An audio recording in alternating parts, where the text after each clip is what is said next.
ಮಾಘಪುರಾಣ ಅಧ್ಯಾಯ 3. ಸುದೇವನ ಶಿಷ್ಯನ ವೃತ್ತಾಂತ. ತ್ರಿಮೂರ್ತಿಗಳಲ್ಲಿ ಒಬ್ಬನಾದ ಶಿವನು ಹೇಳಿದ ಕಥೆಯನ್ನು ಭಕ್ತಿ ಗೌರವಗಳಿಂದ ಕೇಳಿದ ಪಾರ್ವತಿಯು, ಪರಮೇಶ್ವರ, ನೀನು ಹೇಳಿದುದನ್ನೆಲ್ಲ ಕೇಳಿದೆ. ಬ್ರಾಹ್ಮಣನ ಮಗಳೇನೋ ಮಾಘಗೌರಿ ಪೂಜೆ ಮಾಡಿ ತನ್ನ ಎಲ್ಲ ಸಂಚಿತ ಪಾಪಗಳಿಂದ ಮುಕ್ತಳಾಗಿ ಇಹಲೋಕದಲ್ಲಿ ಬಾಳಿ ಕಡೆಗೆ ವಿಷ್ಣು ಸಾಯುಜ್ಯವನ್ನು ಸೇರಿದಳು, ಸರಿಯಷ್ಟೆ. ಆದರೆ ಸುದೇವನ ಶಿಷ್ಯ ತನಗಿಚ್ಛೆ ಇಲ್ಲದಿದ್ದರೂ ಬ್ರಾಹ್ಮಣನ ಮಗಳ ಪ್ರೇರಣೆಯಿಂದ ಮಾಡಿದ ಪಾಪವು ಅವನಿಗೆ ಯಾವ ರೀತಿಯಲ್ಲಿ ಫಲ ಕೊಟ್ಟಿತು ಎಂಬುದನ್ನು ತಿಳಿಯಲು ಇಚ್ಛಿಸುತ್ತೇನೆ ಎಂದಳು. ಆಗ ಶಂಕರನು, ಗೌರಿ, ನಿನ್ನ ಪ್ರಶ್ನೆಯು ಸಹಜವಾಗಿದೆ. ಕೆಲವೇ ದಿನಗಳಲ್ಲಿ ಶಿಷ್ಯನು ತನ್ನ ಗುರುಗಳ ಬಳಿಗೆ ಬಂದು ತನ್ನ ಪಾಪ ಪರಿಹಾರಕ್ಕಾಗಿ ಮಾರ್ಗ ಸೂಚಿಸಬೇಕೆಂದು ಕೇಳಿಕೊಂಡನು.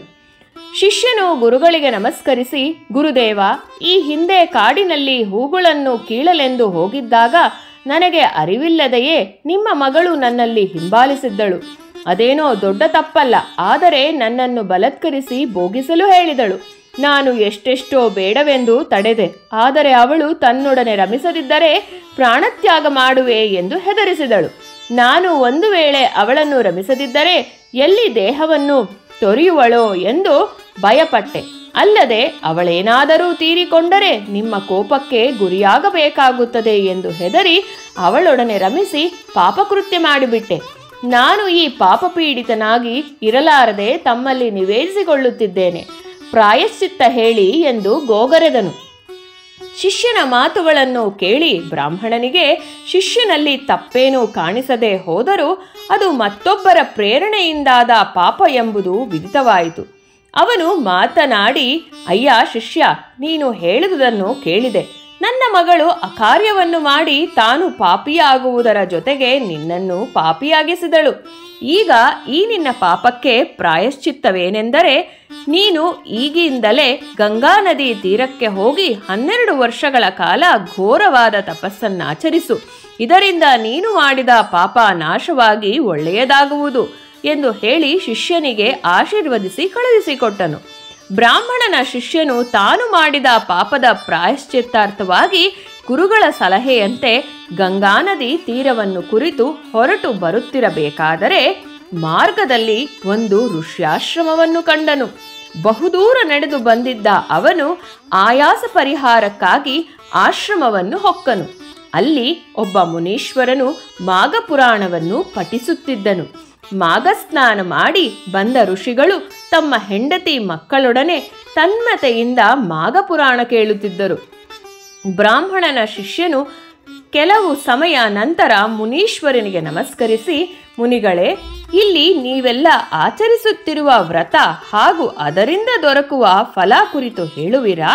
ನನಗೂ ಅದನ್ನು ತಿಳಿಯುವ ಹಂಬಲವಾಗಿದೆ ಎಂದನು. ಮುನೀಶ್ವರರು ಬ್ರಾಹ್ಮಣನ ಶಿಷ್ಯನು ಕೋರಿದುದನ್ನು ಮನಗಂಡು ಅವನಿಗೆ ಮಾಘ ಮಾಸದ ಮಹಾತ್ಮೆಯನ್ನು ಹೇಳತೊಡಗಿದರು. ಅಯ್ಯ ಬ್ರಾಹ್ಮಣ, ನೀನು ಈ ಆಶ್ರಮದಲ್ಲಿ ಆಚರಿಸುತ್ತಿರುವ ವ್ರತ ಕುರಿತು ಕೇಳಿದುದು ನಿನ್ನ ಭಾಗವತ ಪ್ರಿಯತೆಯನ್ನು, ದೈವ ಪ್ರೀತಿಯನ್ನು ತೋರಿಸುತ್ತದೆ.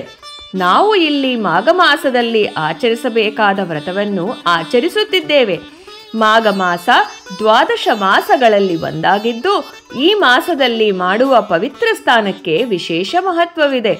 ಅದೇನೆಂದರೆ, ಪ್ರತಿನಿತ್ಯವೂ ಈ ಲೋಕವನ್ನು ಬೆಳಗುವ ಸೂರ್ಯನು ಮಕರ ರಾಶಿಯಲ್ಲಿ ಇರುವಾಗ ಸೂರ್ಯೋದಯವಾಗುತ್ತಿರುವ ಸಮಯದಲ್ಲಿ ಯಾರು ಶಿರದಿಂದ ಪಾದದವರೆಗೂ ಚಳಿ ಹಿಮವೆನ್ನದೆ ಹರಿಧ್ಯಾನಾಸಕ್ತನಾಗಿ ಸ್ನಾನ ಮಾಡುವನೋ ಅವನು ವೈಕುಂಠಾಧಿಪತಿಯಾದ ಮಹಾವಿಷ್ಣುವಿಗೆ ಸಮೀಪನಾಗುವನು.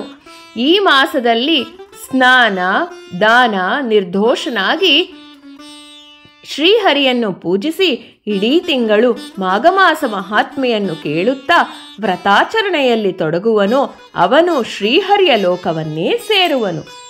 ಚಿನ್ನವನ್ನು ಕದಿಯುವುದು, ಮದ್ಯಪಾನ ಮಾಡುವುದು, ಗುರುದ್ರೋಹ ಮಾಡುವುದು, ಬ್ರಹ್ಮಹತ್ಯೆ ಹಾಗೂ ಇವೆಲ್ಲವನ್ನು ಮಾಡುವವರ ಸಹವಾಸವನ್ನು ಮಾಡುವುದು, ಇವು ಪಂಚಮಹಾಪಾತಕಗಳು ಎನಿಸಿವೆ. ಅಲ್ಲದೆ ಮಾಘಸ್ನಾನ ಮಾಡದಿರುವವನು, ಅಸತ್ಯವನ್ನು ನುಡಿಯುವವನು, ಪರಸ್ತ್ರೀಯರಲ್ಲಿ ಆಸಕ್ತನು, ಸಜ್ಜನರನ್ನು ನಿಂದಿಸುವವನು, ಕಾಸಿಗಾಗಿ ಕನ್ಯೆ ಹಸು ಕುದುರೆಗಳನ್ನು ಮಾರುವವನು, ಜನಕ್ಕೆ ಉಪಯೋಗವಾದ ಕೆರೆ ಕಾಲುವೆಗಳು ಇಲ್ಲದಂತೆ ಮಾಡುವನು. ಇವೆಲ್ಲರ ಸಹ ಪಂಚಮಹಾಪಾತಕಗಳನ್ನು ಮಾಡಿದವರಿಗೆ ಸಮನಾಗುವರು. ಇನ್ನೂ ಹೇಳುವುದಾದರೆ ಬ್ರಾಹ್ಮಣನೊಡನೆ ಜಗಳವಾಡುವವನು, ದೈವದ್ರೋಹಿಯು, ಚಂಡಾಲರ ಸ್ನೇಹ ಮಾಡುವನು, ಬ್ರಾಹ್ಮಣನು ದುರ್ಜನರ ಸಹವಾಸ ಮಾಡುವವನು, ಇವೆಲ್ಲರೂ ಪಂಚಮಹಾಪಾತಕಗಳನ್ನೇ ಮಾಡಿದವರಿಗೆ ಸಮನಾಗುವರು. ಮಾಘ ಮಾಸದಲ್ಲಿ ಮಾಘಸ್ನಾನವನ್ನು ಬಿಟ್ಟವನಿಗೆ ಪಂಚಮಹಾಪಾತಕಗಳನ್ನು ಮಾಡಿದವರಿಗೆ ಸುತ್ತಿಕೊಳ್ಳುವಂತೆ ಪಾಪಗಳು ಸುತ್ತಿಕೊಳ್ಳುವವು. ಮಾಘ ಪುರಾಣವನ್ನಾಲಿಸಿದ ಮಾನವರು ಗೋಹತ್ಯೆ ಮಾಡಿದ ಪಾಪ ಅನುಭವಿಸವನಿಗೆ ಸಮನಾಗುವನು. ಆದುದರಿಂದ ಸಜ್ಜನರಾದವರು, ತಿಳುವಳಿಕೆ ಉಳ್ಳವರು ಮಾಘಸ್ನಾನವನ್ನು ಆಚರಿಸಿ ಇಹಲೋಕದಲ್ಲಿ ಸುಖಿಗಳಾಗಬೇಕು. ನೀವು ಇಲ್ಲಿ ಯಾವ ವ್ರತವನ್ನು ಮಾಡುತ್ತಿರುವಿರಿ ಎಂದು ಕೇಳಿದೆಯಲ್ಲ, ಇದು ಮಾಘ ಮಾಸದ ವ್ರತ. ಈ ಮಾಸಕ್ಕೆ ಶ್ರೀಹರಿಯೇ ಅಧಿದೇವತೆಯಾಗಿದ್ದು, ಮಾಘಸ್ನಾನ ಕೈಗೊಂಡವರಿಗೆ ಫಲಗಳನ್ನು ಕೊಡುವವನು ಅವನೇ. ಮಾಘಸ್ನಾನ ಮಾಡಿ ಶ್ರೀಹರಿಯನ್ನು ಭಕ್ತಿಯಿಂದ ಪೂಜಿಸುವವನು ಶ್ರೀಹರಿಯ ಸಾಯುಜ್ಯವನ್ನು ಪಡೆಯುವನು. ಮಾಘ ಪುರಾಣವನ್ನು ಕೇಳಿದ ನಂತರ ಬ್ರಾಹ್ಮಣರಿಗೆ ದಾನ ಕೊಟ್ಟು ಭೋಜನ ಮಾಡಿಸಬೇಕು. ಮಾಘ ಮಾಸ ವ್ರತ ಕೈಗೊಳ್ಳುವವನು ಕಂದ, ಮೂಲ, ಹಣ್ಣು, ಹಂಪಲುಗಳನ್ನು ಸೇವಿಸಬೇಕು. ಮಾಘ ಮಾಸದ ವ್ರತ ಸಾಂಗವಾಗಿ ನೆರವೇರಿದ ಬಳಿಕ ಮಹಾವಿಷ್ಣುವಿನ ಪ್ರೀತ್ಯರ್ಥವಾಗಿ ಬ್ರಾಹ್ಮಣರನ್ನು ಕರೆದು ಭೋಜನ ನೀಡಬೇಕು. ಈ ವ್ರತವನ್ನು ಕೈಗೊಂಡವನಿಗೆ ಪಾಪಗಳು ಹತ್ತಿರ ಸುಳಿಯುವುದಿಲ್ಲ, ಅವನಿಗೆ ಪುನರ್ಜನ್ಮವಿರುವುದಿಲ್ಲ. ಆತ ಸದಾ ಸುಖಿಯಾಗುವನು. ಕಡೆಗೆ ಇಡೀ ತಿಂಗಳು ಸ್ನಾನ ಮಾಡಲಾಗದೆ ಕಡೆಯ ಪಕ್ಷ 3 ದಿನಗಳು ಸ್ನಾನ ಮಾಡಿ ಪುರಾಣ ಕೇಳಿದರೂ ಪಾಪಗಳು ಬಿಟ್ಟು ಹೋಗುವವು. ಪುನರ್ಜನ್ಮವಿಲ್ಲದೆ ಇಹಲೋಕದ ಬಂಧನಗಳಿಂದ ನಿರ್ಮುಕ್ತನಾಗುವನು. ಮುನೀಶ್ವರರು ಹೇಳುವುದನ್ನು ಕೇಳಿ ಪಾವನನಾಗಿ ಬ್ರಾಹ್ಮಣನ ಶಿಷ್ಯ ಅಲ್ಲಿಂದ ಹೊರಟು ಗಂಗಾ ನದಿ ತೀರವನ್ನು ಸೇರಿದನು. ಮಾಘ ಮಾಸದ ಕಡೆಯ 3 ದಿನಗಳು ಮಾಘಸ್ನಾನ ಮಾಡಿದನು. ಬಳಿಕ ತನ್ನ ಗುರುಗಳು ಹೇಳಿದಂತೆ 12 ವರ್ಷಗಳ ಕಾಲ ಚಳಿ, ಮಳೆ, ಗಾಳಿ, ಬಿಸಿಲು ಎನ್ನದೆ ತಪಸ್ಸನ್ನಾಚರಿಸುತ್ತಾ ಶಂಖಚಕ್ರ ಗದಾಪಾಣಿಯು ಸಹಸ್ರನಾಮಾನ್ವಿತನೂ ಆದ ಮಹಾವಿಷ್ಣುವಿನ ಧ್ಯಾನಾಸಕ್ತನಾದನು. ಇದರಿಂದ ಅವನು ಮಾಡಿದ ಪಾಪಗಳು ದೂರವಾಗಿ ನಿರ್ಮಲನಾಗಿ ಶ್ರೀಹರಿಯ ಸಾಯುಜ್ಯವನ್ನು ಸೇರಿದನು. ಪಾರ್ವತಿ, ನಿನ್ನ ಸಂಶಯ ಪರಿಹಾರವಾಯಿತಲ್ಲವೇ? ಇದೆಲ್ಲ ಮಾಘಸ್ನಾನದ ಫಲವೇ ಆಗಿದೆ. ಅಂದರೆ ಬ್ರಾಹ್ಮಣನು ಶಿಷ್ಯನು ಸಹ ಮಾಘಸ್ನಾನದಿಂದ ತನ್ನ ಪಾಪದಿಂದ ಮುಕ್ತನಾದನು. ಹೀಗೆ ಮಾಘಸ್ನಾನ ಮಾಡಿದವನು ಸಂಕಷ್ಟಗಳು ದೂರವಾಗಿ ಭಗವಂತನ ಅನುಗ್ರಹ ದೊರೆತು ವೈಕುಂಠ ಲೋಕವನ್ನು ಸೇರುವನು. ಎಲ್ಲ ಪರಮೇಶ್ವರನು ತನ್ನ ಅರ್ಧಾಂಗಿ ಗಿರ್ಜೆಗೆ ಹೇಳಿದನೆಂಬಲ್ಲಿಗೆ 3ನೇ ಅಧ್ಯಾಯ ಮುಕ್ತಾಯವಾಯಿತು. ಮಾಘ ಪುರಾಣ ಅಧ್ಯಾಯ 4. ಹೆಣ್ಣು ನಾಯಿ ಮುಕ್ತಿ ಪಡೆದ ಕತೆ. ರಜತಗಿರಿಯಲ್ಲಿ ಪರಮೇಶ್ವರನು ಮಾಘ ಮಾಸದ ಮಹಾತ್ಮೆಯನ್ನು ಪಾರ್ವತಿಗೆ ಹೇಳುತ್ತಾ ಹೋದಂತೆ ಅವಳಿಗೆ ಕುತೂಹಲವು ಹೆಚ್ಚುತ್ತಾ ಹೋಯಿತು. ಆಕೆ ಶಂಕರನನ್ನು ಮಾಘ ಶುಕ್ಲ ದಶಮಿಯಂದು ಆಚರಿಸುವ ಲಕ್ಷ್ಮೀನಾರಾಯಣ ವ್ರತವನ್ನಾಚರಿಸುವ ವಿಧಾನವನ್ನು ಹಾಗೂ ವ್ರತವನ್ನಾಚರಿಸಿ ಪುನೀತರಾದವರ ಕತೆಗಳನ್ನು ಹೇಳಲು ಕೋರಿದಳು. ಪರಮೇಶ್ವರನು ತನ್ನ ಭಾರ್ಯೆ ಪಾರ್ವತಿಯನ್ನು ಮೆಚ್ಚಿಕೊಳ್ಳುತ್ತಾ, ಭವಾನಿ, ನೀನು ಹೇಳಿದ ವ್ರತ ಕುರಿತು ಹೇಳುತ್ತೇನೆ ಕೇಳು. ಈ ವ್ರತವು ಮಾನವರ ಇಷ್ಟಾರ್ಥವನ್ನು ಈಡೇರಿಸುತ್ತದೆ. ಮಾಘ ಶುದ್ಧ ದಶಮಿಯಂದು ಸ್ನಾನ ಮಾಡಿ ಶ್ರೀಹರಿಯನ್ನು ಪೂಜಿಸಿದವನು ಆ ಪರಮಾತ್ಮನಿಗೆ ತುಂಬಾ ಬೇಕಾದವನಾಗುತ್ತಾನೆ. ಶುಕ್ಲ ದಶಮಿಯ ಬ್ರಾಹ್ಮಿ ಮುಹೂರ್ತದಲ್ಲಿ ಸೂರ್ಯೋದಯವಾಗುತ್ತಿರುವಾಗ ಸ್ನಾನ ಮಾಡಿ ಬಳಿಕ ಬಂದು ಮಂಟಪವನ್ನು ರಚಿಸಬೇಕು. ಮಂಟಪದ ಗೋಮಾಯದಿಂದ ಸಾರಿಸಿದ ನೆಲದ ಮೇಲೆ ರಚಿತವಾಗಬೇಕು. ಮಂಟಪದ ಸುತ್ತ ವರ್ಣಗಳಲ್ಲಿ ರಂಗೋಲಿ ಹಾಕಿ ನಡುವೆ ಅಷ್ಟದಳ ಪದ್ಮ ರಚಿಸಬೇಕು. ಮಂಟಪವನ್ನು ನಾನಾ ವಿಧ ಫಲಪುಷ್ಪಗಳಿಂದ ಅಲಂಕರಿಸಿ ಲಕ್ಷ್ಮೀನಾರಾಯಣ ಮೂರ್ತಿಯನ್ನು ಇಟ್ಟು ಪೂಜಿಸಬೇಕು. ಪೀಠ ಮಧ್ಯದಲ್ಲಿ ವಿಷ್ಣು ಸಾನ್ನಿಧ್ಯದ ಸಾಲಿಗ್ರಾಮವನ್ನಿಟ್ಟು ಅರ್ಚಿಸಬೇಕು. ಸಾಲಿಗ್ರಾಮಕ್ಕೆ ಪಂಚಾಮೃತಗಳಿಂದ ಅಭಿಷೇಕ ಮಾಡಿ ಬಗೆ ಬಗೆಯ ಪುಷ್ಪಗಳಿಂದ ಹಾಗೂ ವಿಷ್ಣುವಿಗೆ ಪ್ರಿಯವಾದ ತುಳಸಿಗಳಿಂದ ಪೂಜಿಸಬೇಕು.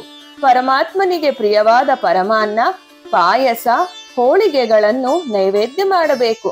ಎಲ್ಲವೂ ಶ್ರೀಹರಿಗೆ ಸಮರ್ಪಿತ ಎಂದು ಹೇಳುತ್ತಾ ಪೂಜಿಸಬೇಕು. ವಸ್ತ್ರ, ಯಜ್ಞೋಪವೀತ, ಗಂಧ, ಅಕ್ಷತೆ, ಪುಷ್ಪ, ಧೂಪ, ದೀಪಗಳಿಂದ ಪೂಜಿಸಿದ ಬಳಿಕ ನೈವೇದ್ಯವನ್ನರ್ಪಿಸಬೇಕು. ತಾಂಬೂಲದ ನಂತರ ನೀರಾಜನವನ್ನು ತೋರಿಸಬೇಕು. ಬಳಿಕ ಇಷ್ಟಾರ್ಥಗಳನ್ನು ಈಡೇರಿಸುವಂತೆ ದೇವನಿಗೆ ಪ್ರದಕ್ಷಿಣೆ ನಮಸ್ಕಾರವನ್ನು ಮಾಡಬೇಕು. ಕಾಯೇನ ವಾಚಾ ಮನಸೇಂದ್ರಿಯೇರ್ವಾ ಬುದ್ಧ್ಯಾತ್ಮನಾ ವಾ ಪ್ರಕೃತೆ ಸ್ವಭಾವಾತ್ ಕರೋಮಿ ಯದ್ಯತ್ ಸಕಲಂ ಪರಸ್ಮೈ ಶ್ರೀಮನ್ನಾರಾಯಣ ಏತಿ ಸಮರ್ಪಯಾಮಿ ಎಂದು ಹೇಳುತ್ತಾ ತಾಮ್ರದ ಪಾತ್ರೆಯಲ್ಲಿರುವ ನೀರಿನಿಂದ ಶ್ರೀಹರಿಗೆ ಅರ್ಘ್ಯ ಬಿಡಬೇಕು. ಮಾಘ ಸ್ನಾನ ಮಾಡಿ ದೇವತಾ ಪೂಜೆ ಆದ ನಂತರ ಬ್ರಾಹ್ಮಣರಿಗೆ ಧಾನ್ಯಾದಿಗಳನ್ನು ದಾನ ಕೊಡಬೇಕು. ಮಾಘ ಪುರಾಣವನ್ನು ಕೇಳಿ ನಂತರ ಬ್ರಾಹ್ಮಣರಿಗೆ ಸಂತರ್ಪಣೆಯನ್ನು ಮಾಡಬೇಕು. ಹೀಗೆ ಲಕ್ಷ್ಮೀನಾರಾಯಣನ ವ್ರತ ಕೈಕೊಂಡವನು ಸಕಲ ಪಾಪಗಳಿಂದ ಮುಕ್ತನಾಗುವನು. ಪೂರ್ವದಲ್ಲಿ ಒಬ್ಬ ರಾಜ ಇಂತಹ ವ್ರತ ಮಾಡಿ ಪಾಪದಿಂದ ದೂರಾದನು. ಆ ಕಥೆಯನ್ನು ಕೇಳುವವಳಾಗು. ಬಹುಕಾಲದ ಹಿಂದೆ ಸರ್ವಶಾಸ್ತ್ರ ಪಾರಂಗತನು, ಸಕಲ ಜೀವಿರಾಶಿಗಳಲ್ಲಿ ದಯೆ ಉಳ್ಳವನೂ ಆದ ಒಬ್ಬ ಮುನಿ ಇದ್ದನು. ಹೆಸರು ಗೌತಮ. ಅವನು ಹಲವಾರು ಮುನಿಗಳಿಂದ ಗೌರವಿಸಲ್ಪಡುತ್ತಿದ್ದನು. ಒಮ್ಮೆ ಗೌತಮ ಋಷಿ ತನ್ನ ಕೆಲವು ಶಿಷ್ಯಂದಿರೊಂದಿಗೆ ತೀರ್ಥಯಾತ್ರೆ ಕೈಗೊಂಡನು. ತೀರ್ಥಕ್ಷೇತ್ರಗಳನ್ನೆಲ್ಲ ಸಂದರ್ಶಿಸುತ್ತಾ ಪುಣ್ಯ ನದಿಗಳಲ್ಲಿ ಸ್ನಾನ ಮಾಡಿ ಪುನೀತನಾಗುತ್ತಿದ್ದನು. ಹೀಗೆ ನಡೆಯುತ್ತಿರಲು ಮಾಘ ಮಾಸ ಬಂದಿತು. ಆ ಕಾಲಕ್ಕೆ ಗೌತಮನು ಕೃಷ್ಣವೇಣಿ ಎಂಬ ನದಿ ತೀರಕ್ಕೆ ಬಂದನು. ಅದೊಂದು ಪುಣ್ಯವಾದ ನದಿ. ನದಿ ತೀರದಲ್ಲಿ ಗೌತಮ ತನ್ನ ಶಿಷ್ಯರೊಂದಿಗೆ ಆಶ್ರಮವನ್ನು ನಿರ್ಮಿಸಿಕೊಂಡು ಇರತೊಡಗಿದನು. ಶಿಷ್ಯರೊಂದಿಗೆ ಆ ಪುಣ್ಯ ನದಿಯಲ್ಲೇ ಸೂರ್ಯೋದಯದ ಕಾಲಕ್ಕೆ ಸ್ನಾನ ಮಾಡಿ ನದಿ ತೀರದಲ್ಲಿ ಒಂದು ಅಶ್ವತ್ಥ ವೃಕ್ಷವಿತ್ತು. ಆ ಅಶ್ವತ್ಥ ವೃಕ್ಷಕ್ಕೆ ಇವನು ಸದಾ ವಿಷ್ಣುವನ್ನು ಸ್ನಾನಾನಂತರ ಭಕ್ತಿಯಿಂದ ಅಲ್ಲಿ ಅರ್ಚಿಸುತ್ತಿದ್ದನು. ದಶಮಿಯ ದಿನ ಬಂದಾಗ ವೃಕ್ಷ ಮೂಲದಲ್ಲಿ ಒಂದು ಸುಂದರವಾಗಿ ಮಂಟಪವನ್ನು ರಚಿಸಿ ಅದರ ನಡುವೆ ವಿಷ್ಣುವಿನ ಮೂರ್ತಿಯನ್ನು ಪ್ರತಿಷ್ಠಾಪಿಸಿ ಪೂಜಿಸತೊಡಗಿದನು. ಒಂದು ಹೆಣ್ಣು ನಾಯಿ ಅಲ್ಲಿಗೆ ಬಂದು ಶ್ರೀಹರಿಯನ್ನು ಪೂಜಿಸುವುದನ್ನೇ ನೋಡುತ್ತಾ ಮರದ ಎದುರಿನಲ್ಲಿ ಕುಳಿತುಕೊಂಡಿತು. ಶಿಷ್ಯರು ಅಪಚಾರ ಅಪಚಾರ ಎಂದು ಆ ನಾಯಿಯನ್ನು ಹೊಡೆದು ಓಡಿಸಿಬಿಟ್ಟರು. ಆದರೆ ಆ ನಾಯಿ ಅತ್ತಿತ್ತ ಹೋಗಿ ಮತ್ತೆ ಅಲ್ಲೇ ಬಂದು ಕುಳಿತುಕೊಂಡಿತು. ಮತ್ತೆ ಗೌತಮನ ಶಿಷ್ಯರು ನಾಯಿಗೆ ಕಲ್ಲು ಬೀರಿ ಓಡಿಸಿದರು. ಆದರೂ ಆ ನಾಯಿ ಪುನಃ ಪ್ರದಕ್ಷಿಣೆ ಹಾಕಿ ಮತ್ತೆ ಅದೇ ಸ್ಥಾನದಲ್ಲಿ ಕುಳಿತುಕೊಂಡಿತು.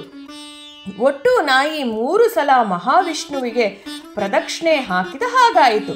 ಅಷ್ಟೇ ಸಾಕು. ಅದು ಮಾಘ ಮಾಸದ ಶುಕ್ಲ ದಶಮಿ ರವಿವಾರದಂದು ಯಾವಾಗ ನಾಯಿ 3 ಬಾರಿ ಶ್ರೀಹರಿಗೆ ಪ್ರದಕ್ಷಿಣೆ ಹಾಕಿತು, ಅದು ತನ್ನ ಪ್ರಾಣ ದೇಹವನ್ನು ಬಿಟ್ಟು ಮನುಷ್ಯ ದೇಹವನ್ನು ತಳೆಯಿತು.